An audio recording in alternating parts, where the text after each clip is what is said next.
Então, bom dia. A gente está aqui para ver a nossa aula de acréscimo de tensões. Na aula passada a gente viu simplesmente como a gente tem as nossas tensões in situ, que são as nossas tensões que no local da nossa futura obra nós vamos encontrar antes da gente escavar, cortar ou colocar qualquer tensão, seja positiva, seja negativa. Então, esse caso aqui é um caso de um prédio lá na China e a gente pode reparar muito bem que a superestrutura dele está praticamente intacta, sofrendo apenas uma leve torção, obviamente pelo fato de estar no chão,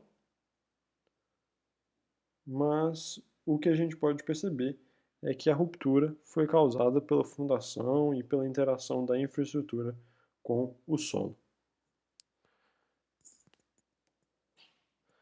Aqui no próximo slide a gente pode ver uma outra foto, onde realmente o problema estava na infraestrutura. O problema desse caso, mais especificamente, é que houve um corte à frente do prédio e um aterro atrás do prédio. Então, o acréscimo de tensões provocou uma ruptura na fundação, que veio a levar o prédio ao colapso. A gente pode ver aqui outro caso. Então, vamos seguindo. No caso de acréscimo de tensões, a gente pode encontrar diversos tipos de estruturas e obras que vão contribuir com carregamentos para o nosso solo. Essas cargas podem ser pontuais, podem ser circulares ou podem ser retangulares. Por exemplo, quando a gente tem fundações, sejam fundações em radier, em sapatas, sapatas corridas, a gente tem carregamentos que são retangulares sendo transmitidos ao solo.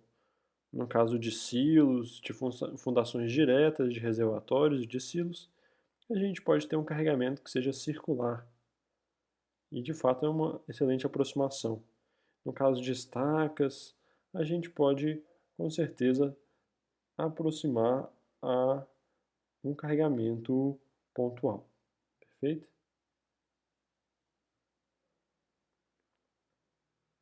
Bom, a gente tem outros carregamentos que, quando uma dimensão se destaca em relação às outras duas, a gente pode falar que é um carregamento linear também, e a gente é capaz de modelar isso matematicamente. Às vezes, a gente pode encontrar carregamentos triangulares, ou, como é o caso aqui do Guggenheim de Bilbao, na Espanha, a gente pode ter carregamentos bem irregulares no, no nosso solo. Tranquilo? Obviamente a gente não está vendo a fundação, mas se há uma comunicação da superestrutura no solo, pelo menos a camada superficial pode ter um carregamento bem irregular. Como que geralmente as tensões elas vão se dispor no nosso solo, então se a gente está olhando para um solo que ele é um, ele está definido num espaço semi-infinito, as nossas tensões principais sempre vão estar coincidindo com os nossos eixos y e x, ou dependendo do que deseja se chamar, z e x. Aqui chamamos de y e de x. Tranquilo? Então a gente pode ter geralmente tensões normais e tensões cisalhantes. Igual quando eu falei, quando a gente considera o solo como um meio semi-infinito, a gente vai ter apenas tensões normais e não vai ter tensões cisalhantes, quando a gente estiver analisando os nossos eixos usuais, né? Dessa forma aqui. Perfeito? Claro, se a gente analisar em relação a um eixo inclinado, um eixo x' e y', aí sim a gente vai encontrar tensões cisalentes.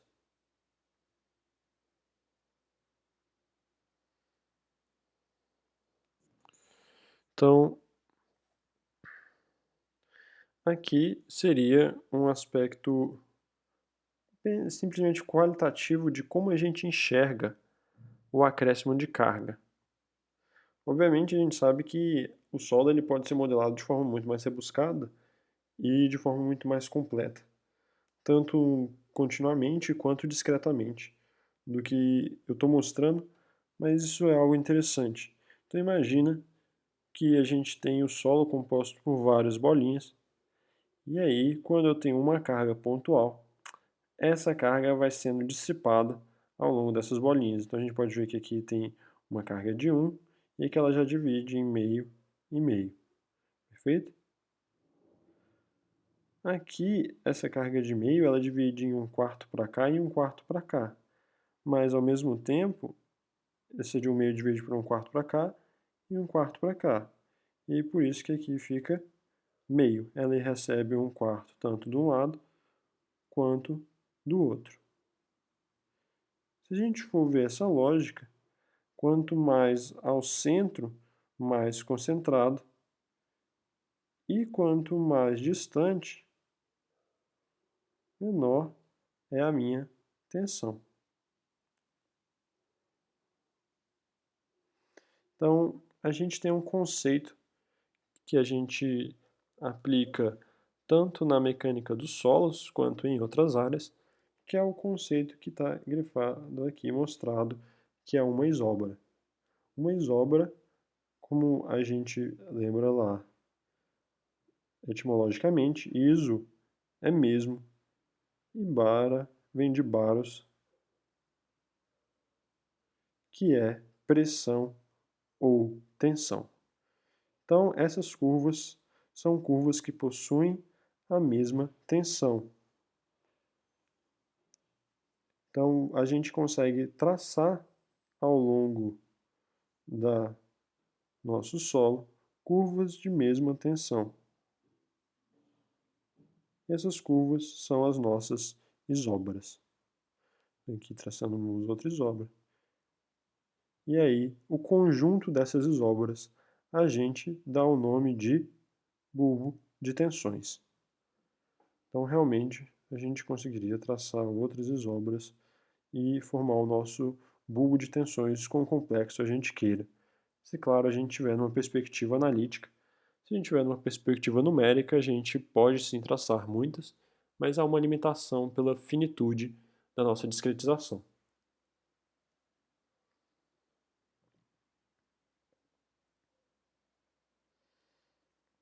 Então aqui eu tenho o nosso prédio e ele vai transmitir as cargas pela fundação para o solo.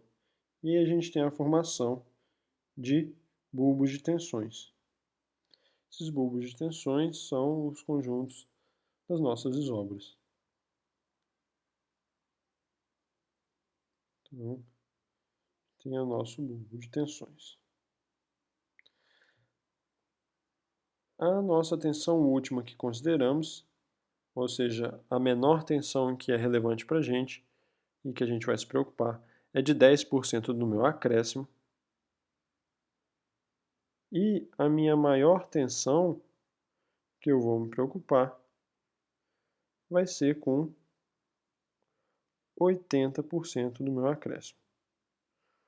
Quando eu tenho alguma fundação, quando eu tenho o meu solo muito próximo à minha fundação, os meus elementos da fundação podem conter ele e mudar a condição de contorno, o que torna essa região aqui de cima mais resistente. Então, em alguns casos, quando você tem estacas muito próximas, as estacas podem mudar as condições de contorno do solo, deixando ele aqui nessa parte de cima mais resistente.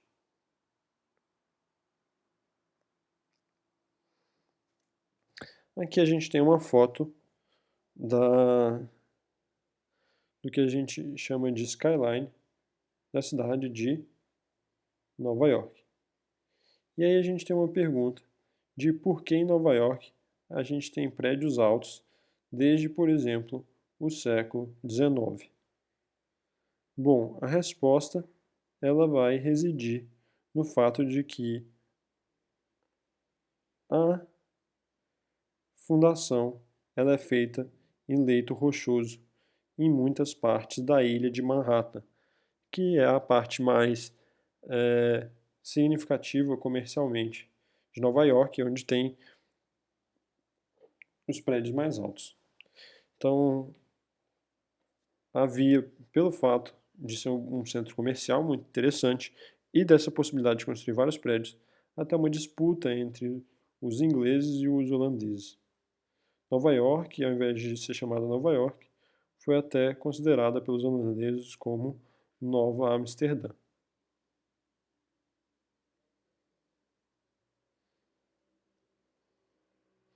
Então aqui a gente consegue ver o bulbo de tensões de um prédio e o bulbo de tensões de outro prédio. Quando há a interseção entre bulbo de tensões, você tem o acréscimo de tensões, elas são somadas. E isso torna essa região suscetível a colapsos. Obviamente, como a gente tem uma fundação muito resistente, então esse risco ele é mitigado. Ou seja, ele não vai ser tão relevante nesse caso. Mas a gente conhece outras cidades, como a cidade de Santos, que os prédios eles tendem um para o outro e eles acabam ficando um pouco inclinados.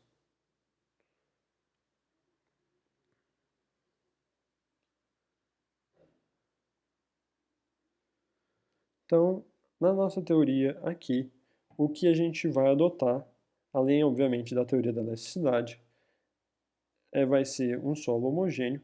Então, quando o meu solo é um solo homogêneo, então quer dizer que as propriedades dele não variam com o espaço. E a gente vai considerar mais um conceito, sobre ele ser isotrópico. Quando ele é isotrópico, então todas as propriedades elas não vão variar com a direção. Então, por exemplo, você pode ter, por exemplo, um sólido que seja homogêneo, mas não seja isotrópico, que as propriedades de uma direção diferem das propriedades em outra direção. Mas aqui não. Aqui estaremos considerando o nosso solo tanto homogêneo quanto isotrópico. A gente vai considerar que o solo é um meio contínuo.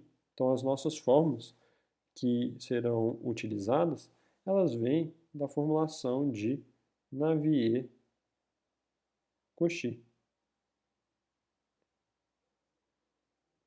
e das consequentes deduções dela.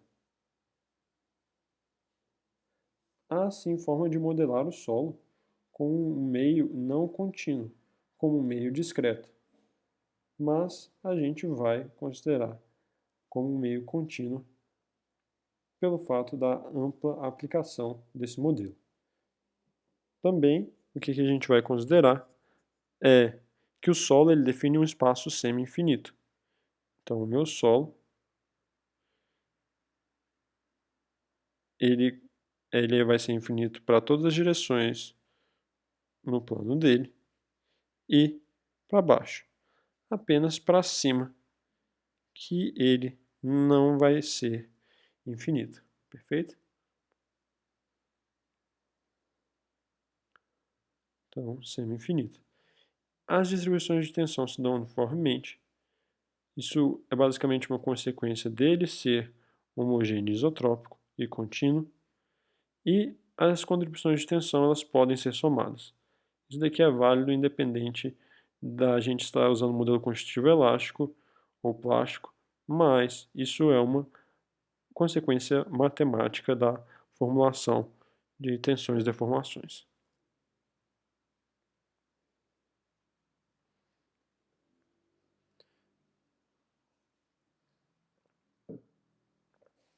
Então, a gente vai aqui verificar o acréscimo de tensão para cada uma das cargas. a gente vai começar com a carga mais simples, que é a nossa carga pontual, e a gente vai evoluindo. Todas essas evoluções, elas podem ser deduzidas por integral, mas não vamos fazer por aqui. Há artigos que demonstram isso. Essa primeira solução, ela é uma solução também analítica. Então, se eu tenho aqui a minha carga Q a uma profundidade, ela sendo superficial, e eu tendo a uma profundidade Z e distância R' do meu ponto de atuação, a minha distância total vai ser uma distância R', que é o meu R' ao quadrado, mais o meu Z ao quadrado. E quanto que vai ser o acréscimo de tensão que essa carga provoca nesse ponto? O acréscimo de tensão que essa carga provoca nesse ponto, em Z, vai ser 3Q sobre 2π, Z ao cubo sobre R à quinta. Aqui é uma forma mais completa de avaliar como que a nossa tensão ela atinge a partir de uma carga pontual. Então, se eu tenho o meu eixo Z aqui para baixo, apontando para baixo, o meu ponto ele pode ser mapeado num x0, num y0 e a uma distância Z. E aí, a distância R' vai ser o meu Z ao quadrado mais y ao quadrado mais x0 ao quadrado. Tal como a gente aprendeu lá em cálculo 3, quando a gente estava aprendendo coordenadas esféricas. Aqui seria a nossa equação, a aplicação da nossa equação que mostra que logo abaixo da minha carga eu tenho um maior acréscimo de tensão e à medida que eu vou me distanciando, eu tenho uma diminuição das tensões, perfeito? Aqui já é o caso de quando eu vou calcular o acréscimo em x, então na minha horizontal. Então no meu acréscimo em x, eu vou usar a seguinte fórmula, que vai ser Q sobre 2π, 3x ao quadrado z sobre r à quinta, menos 1 menos, essa letra que parece o V, ela é o Ni, da letra grega. Tranquilo? 1 menos 2Ni, que multiplica x ao quadrado menos y ao quadrado sobre rzinho ao quadrado, que multiplica r mais z, tudo isso somado com y ao quadrado, z, r ao cubo, vezes rzinho ao quadrado, multiplicando. Então esse vai ser o meu acréscimo de tensão para o mesmo caso, quando tem uma carga pontual, só que agora é aqui no meu eixo x. Em y, a única coisa que vai mudar é que eu vou trocar o x pelo y. E aí eu troco o x e o y de lugar quando eles aparecem. Note a diferença.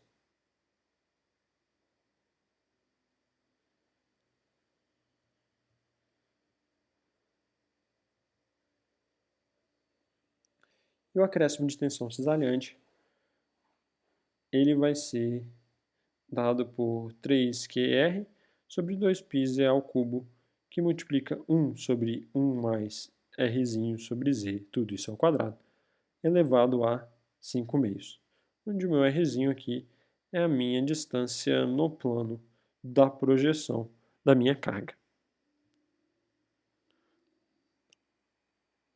Aqui seria o acréscimo da minha tensão cisalhante, mostrando que não exatamente embaixo, mas um pouco próximo dele, tem o meu acréscimo de tensão.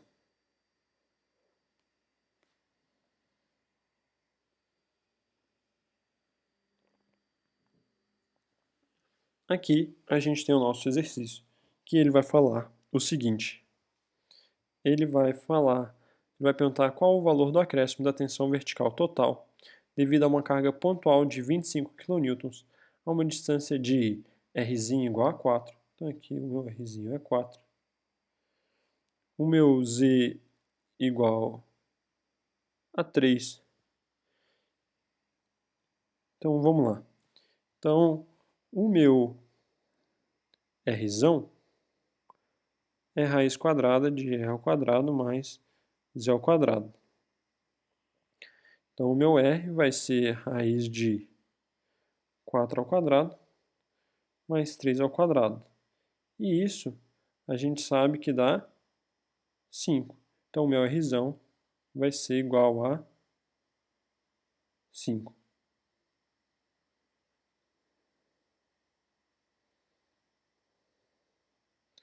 E é isso que a gente encontra. O Rzão é igual a 5, como a gente já previa. Aqui, agora a gente simplesmente substitui, eu já tenho o valor do meu Rzão, o meu Z, então eu substituo, e o meu Q também. Então eu substituo e vou achar um acréscimo de tensão na vertical em Z de 0,103 kPa.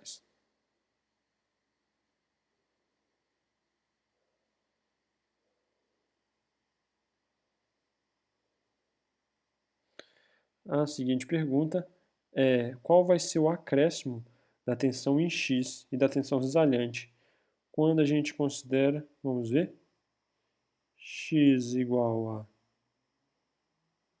4, Y igual a 0 e o Z igual a 3. Com isso, o meu Rzinho é 4 e o meu Rzão é 5. Vamos ver aqui a solução. Então, aqui o meu X, Y e Z. Aqui o meu Rzinho, que deu 4, como a gente já esperava. E o meu Rzão, dando 5. Aqui ele pede, a gente não pode esquecer, para considerar o nosso Ni como 0,3, que é o nosso Poisson. Mesmo Poisson que a gente viu na aula passada. Então, agora eu tenho X, eu tenho Z, eu tenho Rzão,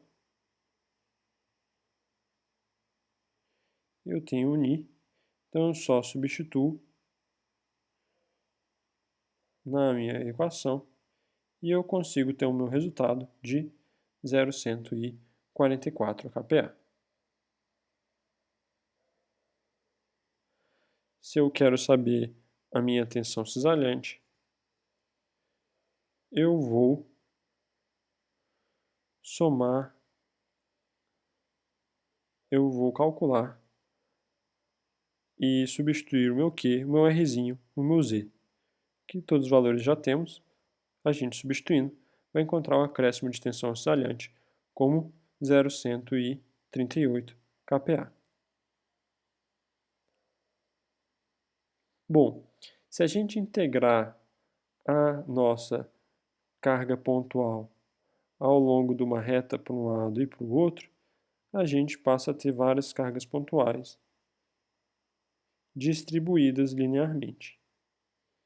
Então, quando a gente faz essa conta, o que a gente consegue encontrar é a formulação do acréscimo de tensão para quando eu tenho uma carga, uma linha infinita. E em x a gente vai obter o seguinte valor aqui de baixo.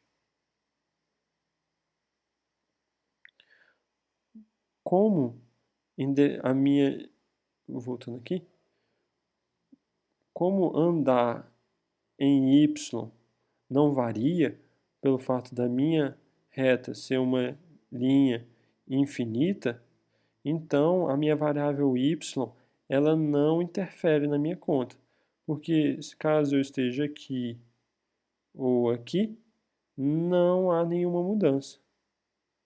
Perfeito? Por isso que eu não tenho nenhum y entrando aqui nas minhas equações. Então vem aqui uma pergunta. Ele fala que um oleoduto transmite uma carga linearmente distribuída no valor de 50 kN por metro. Perdão. 50 kN por metro. E ele pede para a gente calcular o acréscimo de tensão vertical de um ponto à profundidade de 2 metros. Então aqui a nossa profundidade é 2 metros. E ele pede uma distância horizontal de 1 metro. Então a gente já tem os nossos valores, nossa carga, que é uma carga de 50. Então 50 kN por metro. A gente só precisa substituir os valores aqui na nossa função. Então vamos lá. Então, a gente anotou nossos valores. Então quando eu substituo cada um deles, eu vou obter um ΔΣz de 10,19.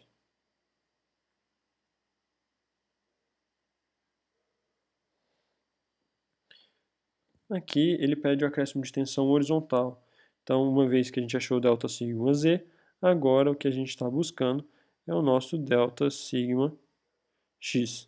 Então, a gente tem que encontrar ele.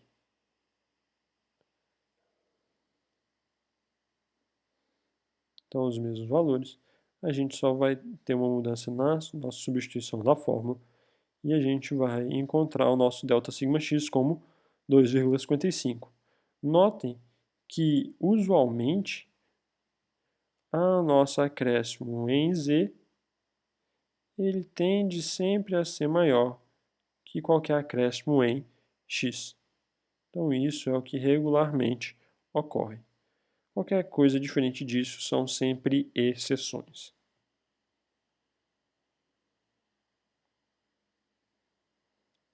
Bom, se a gente pegar a nossa linha infinita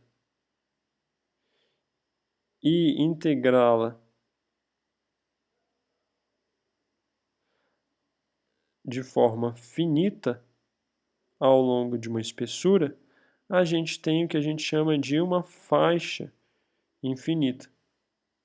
Então a gente pode fazer essa integração também. A faixa infinita, ela tem esse nome de faixa pelo fato da sua largura ser finita, mas do seu comprimento ser infinito.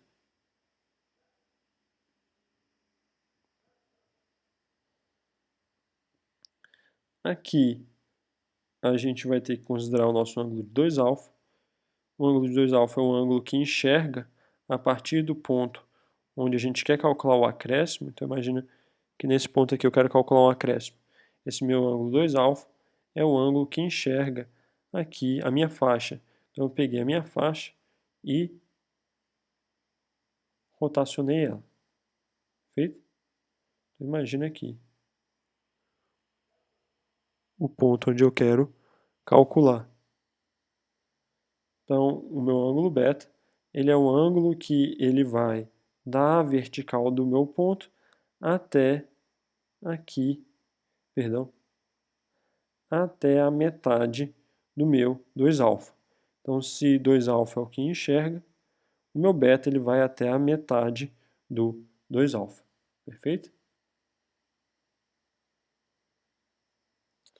E aí a conta é o seguinte, ele vai falar que o acréscimo em Z é Q, que é a minha carga distribuída aqui, seno de 2α, cosseno de 2β, mais 2α. Esse 2α, ele está somando, não está? Então, se ele está somando, tem que estar em radianos. Ele não pode estar em graus. Se ele está somando, ele tem que estar em radianos. Aqui, como eu falei aqui, ó, os ângulos precisam estar em radianos. Então já falamos do alfa, que o alfa é o ângulo de projeção no ponto da faixa, é o ângulo que enxerga a nossa faixa a partir do ponto. E o ângulo beta é o ângulo que é a bissetriz. Tranquilo? Ele divide ao meio o 2α, a partir da horizontal. E um acréscimo em x, ele vai ser a seguinte formulação, ele vai ser Qπ sobre π, menos seno de 2α, cosseno de 2β mais 2α, o alfa aqui de novo, ó, em radianos. Feito? Por fim, o meu sigma y vai ser o meu 4q sobre π, ni alfa. O ni é o coeficiente de Poisson, que a gente já estudou. E o meu alfa, novamente, em radianos.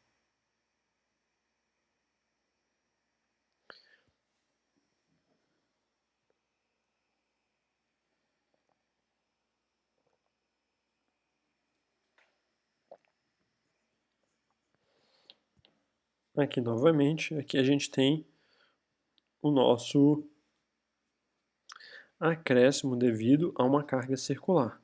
Então, quando tem uma carga circular, a minha fórmula ela é muito extensa para calcular em qualquer ponto. Existe a fórmula num paper chinês, que eu já encontrei, mas a fórmula mais compacta, que é essa aqui, ela serve para um ponto que está exatamente abaixo do centro. Então vai ser Q, que multiplica 1 menos 1 sobre Rzão Z sobre Z ao quadrado, mais 1, tudo isso elevado a 3 meios. Onde Q é a nossa carga distribuída e R é o meu raio. Só que não é esse raiozão aqui, não é mais a nossa distância entre o ponto de aplicação e o ponto de cálculo, mas é o raio do meu cilindro. Lembrando aqui, igual eu coloquei, válida apenas para baixo do centro da minha circunferência. Então ele faz a seguinte questão para a gente, que é uma piscina de base circular com raio de 4 metros foi preenchida com água até 2 metros de altura. Ela está apoiada diretamente no solo e pede para a gente calcular um acréscimo de tensão a 3 metros de profundidade, considerando o gama da água como 10. Então, o primeiro passo da gente é verificar o que foi escrito. Então, a minha piscina tem um raio de 4 metros, a altura da água é 2 metros e o gama da água é 10. Então, o primeiro ponto que eu tenho que saber é o meu Q. O meu Q para um fluido ele vai ser o gama H. Então, o meu Q de água que chega na minha piscina é 2, que é a altura da piscina, vezes 10, que é o gama da água. Então, vai encontrar uma carga de 20 kPa. Bom, se eu já tenho a minha carga e tenho o meu Rzão e meu Z, eu vou substituir, lembrando que meu Z é a minha profundidade do meu ponto, aqui ó, na minha tensão vertical, 3 metros abaixo do centro, e ele vai dar 15,68, perfeito? Então conseguimos encontrar.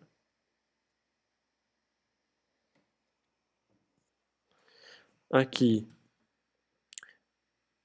eu tenho a dedução do Newmark, em que a gente tem um carregamento que ele é retangular, que ele é tanto finito na sua largura quanto na sua base. Essa fórmula é interessante, porque ela vale para quando o meu ponto está abaixo de um dos vértices. Então ela vale só para isso.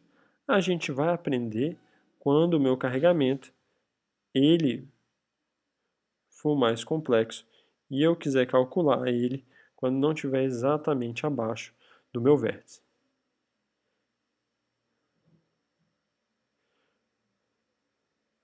Então a minha formulação é bem grande e ela basicamente vai ser dividida em duas partes. Essa é a primeira parte. Vou grifar melhor. Essa é a primeira parte. E essa é a minha segunda parte. Essa é a minha segunda parte, a gente chama do meu I, Z. E ela depende simplesmente do que? Ela depende do N e do M. O meu N vai ser o meu L sobre Z. E o meu M vai ser o meu B sobre Z. Já essa minha segunda parte, primeira parte, ela vai depender só do meu Q e do 4π, que é uma constante. Então, para cada geometria, então, essa segunda parte, ela é simplesmente geométrica.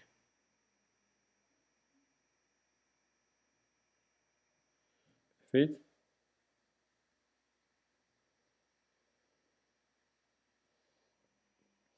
Então, aquilo que eu falei, a gente pode dividir aqui o meu e z, que aí ele vai pegar também o 4π para dividir ele.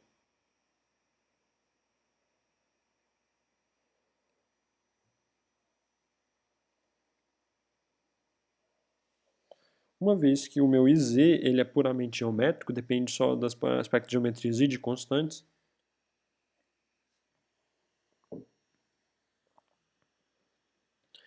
eu posso ter um ábaco que eu encontro os meus valores de z a partir das minhas propriedades geométricas. Vamos tentar entender um pouco mais esse meu gráfico. Mas aqui, olha só, como a gente pode ver, cada curva minha dessa, ela tem o valor de m. Então, m01, m02, m03. E aqui, o valor do meu n. Então, o meu n igual a 2, n igual a 3. Então, o que acontece é que quando eu vou tentar encontrar um número, um z, primeiro eu tenho que selecionar qual m eu estou tratando. Então, imagina que a gente está tratando com m igual a 0,2. Então, eu traço aqui. E eu quero, por exemplo, um n igual a 2. Então, eu traço aqui. Encontrei esse meu ponto de interseção. Então, eu rebato ele aqui e vou encontrar o meu valor de iz. Vamos ver isso melhor aqui. Então, quando eu tenho uma fundação de 2 por 4 metros, então aqui ela tem 2, aqui tem 4 metros. E ele pede, sabendo que a minha carga é uma carga de 30 kPa, quanto que é o acréscimo da minha tensão a 2 metros abaixo do vértice. Então, esse ponto aqui é o meu Z igual a 2. Viu? Então, a gente pode anotar, como eu anotei aqui do lado. O meu Z igual a 2, L igual a 4, B igual a 2 e o Q igual a 30 kPa. Então, o meu N é o meu L sobre Z, então vai ficar 4 sobre 2. Meu N, M, é B sobre Z, que é 2 sobre 2. Então, o que eu vou fazer? Primeiro passo, eu vou pintar o M. Então, aqui, ó, pintei o meu M igual a 1, perdão.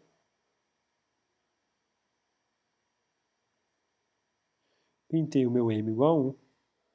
E eu vou pintar também o meu N igual a 2.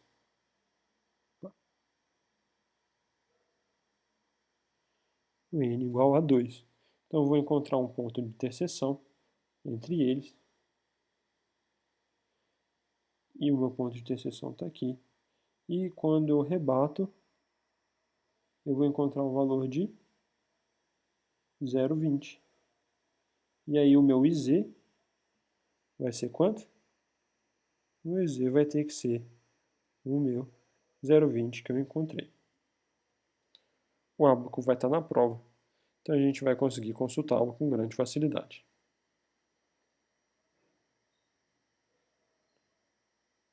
Uma vez, perdão, uma vez que eu tenho o meu IZ igual a 0,20, então eu anotei que meu IZ igual a 0,20, o meu acréscimo é simplesmente Q vezes Z. Então vai ser 30 vezes 0,2, um acréscimo de 6 kPa. O que acontece quando o meu ponto não está no vértice? Então aqui, ó, eu desenhei um caso que ele não se encontra em nenhum dos vértices. Ele se encontra em um ponto aleatório aqui no meio. Então, o que eu vou fazer é, eu vou fazer uma composição e vou separar cada retângulo em um retângulo distinto e vou calcular o acréscimo para cada um desses retângulos. Então, eu calculo o acréscimo para um retângulo, vou calcular o acréscimo de outro retângulo, mas eu somo esse acréscimo, calculo para um outro retângulo, somo também esse acréscimo, calculo para o último e somo. Então ele dá aqui para a gente a seguinte questão. Ele fala assim, eu tenho uma fundação de 8 por 8 metros. Então aqui, quando a gente for desenhar, é 8 por 8 metros. E ele pede para a gente calcular o acréscimo de carga, que está abaixo aqui do centro dele, sendo que distribuidamente eu tenho uma carga de 20 kPa. E ele está aqui a uma profundidade Z de 2 metros do centro. Então aqui o meu Z é igual a 2. O meu L, olha só, se cada um é 8, pensa quanto que é cada um desses quadradinhos. É 4 por 4. Quantos quadradinhos que a gente vai ter que calcular? Vai ser 1, 2, 3, 4. Então eu calculo um deles só e multiplico por 4. Então por isso quando eu coloquei aqui, eu coloquei o meu L igual a 4 e o Z também, o B, perdão, igual a 4.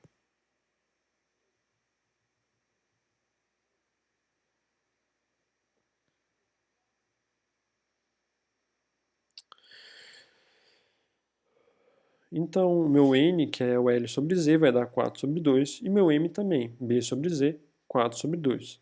Uma vez que a gente já tem os valores tanto do n quanto do m, a gente vai lá para o nosso ábaco. Tranquilo?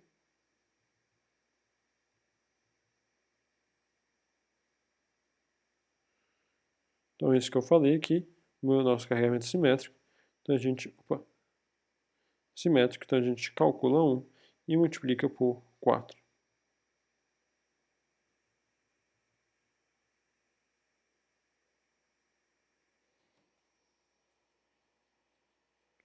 Então, aqui a gente vai ter que identificar onde está o 2 e o 2. Vamos ver se está identificado. Aqui, então eu tenho o meu n igual a 2 aqui embaixo e o meu m igual a 2 aqui em cima. Pode não parecer, mas olha só, ele tem marcado com uma setinha, perdão,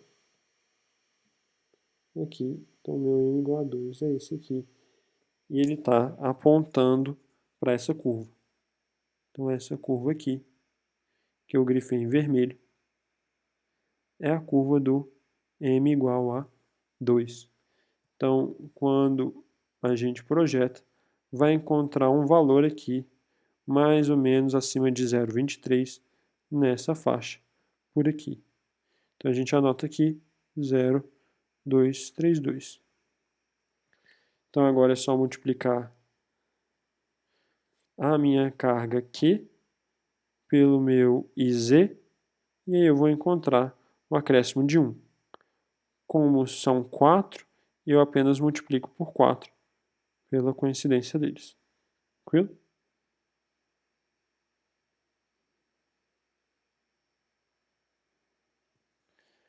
Aqui a gente tem um exemplo de um carregamento trapezoidal. Então, quando eu tenho aterros, quando eu tenho carregamentos que podem ser dispostos como um retângulo e um triângulo, a fim de formar um trapézio, eu posso considerá-los como um trapézio e assim calcular o acréscimo de tensão. Então, se eu tenho aqui um comprimento B1, que seria o comprimento da parte retangular, e um comprimento B2 da base do meu triângulo, eu consigo calcular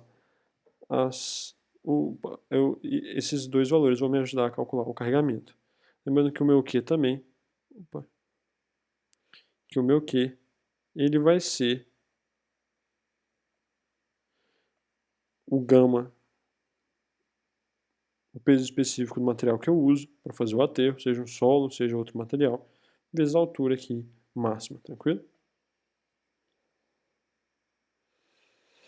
O meu ângulo α2 é o meu ângulo que enxerga o meu B1, e o meu ângulo α1 ele é o meu ângulo que enxerga o B2, tudo aqui a partir da base, tá? É realmente trocado, então o α2 enxerga o α1, o B1, e o α1 enxerga o B2.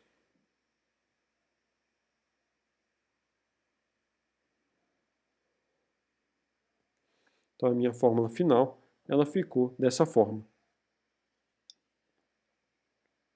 Ficou que o meu acréscimo de tensão em Z é o meu carregamento Q sobre π, B1 mais B2 sobre B2, que multiplica α1 mais α2 menos B1 sobre B2, α2.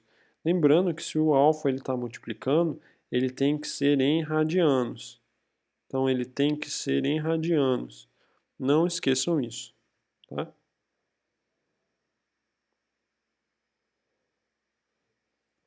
E passa aqui um exercício para a gente, que é o seguinte, que uma empresa executou apenas metade de um aterro com base menor 1, então aqui o meu comprimento é 1, e base maior 2. Então todo esse comprimento é 2. Então esse meu outro comprimento aqui só do triângulo, ele tem que ser quanto? 1 também.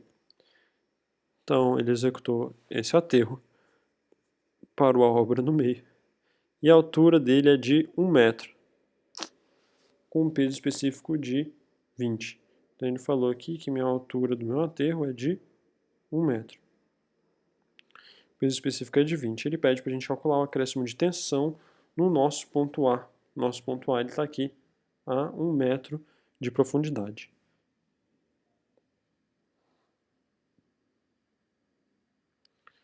Então, eu tenho que a minha carga Q, ela vai ser dada por 20 vezes 1. 1 é a minha altura, 20 é o peso específico do solo. Então, vai ficar como 20 kPa.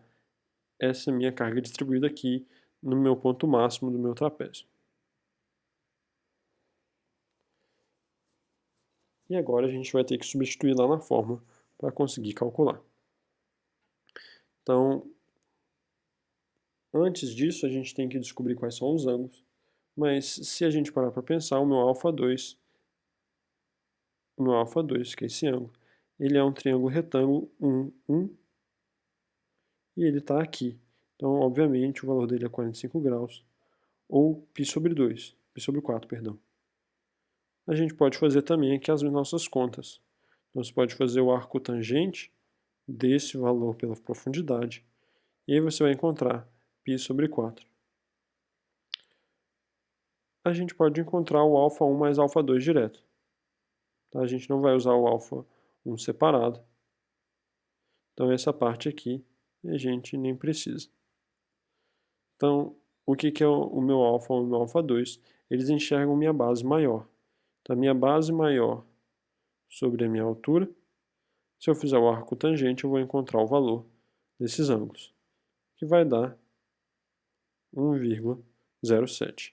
Então, eu já sei aqui o meu α2, já sei a soma do meu α1 mais α2. Quando eu vou passar para substituir, eu já tenho o meu B1, meu B2, meu α1 mais α2 e o meu α2. Vocês viram que eu não preciso do meu α1 sozinho.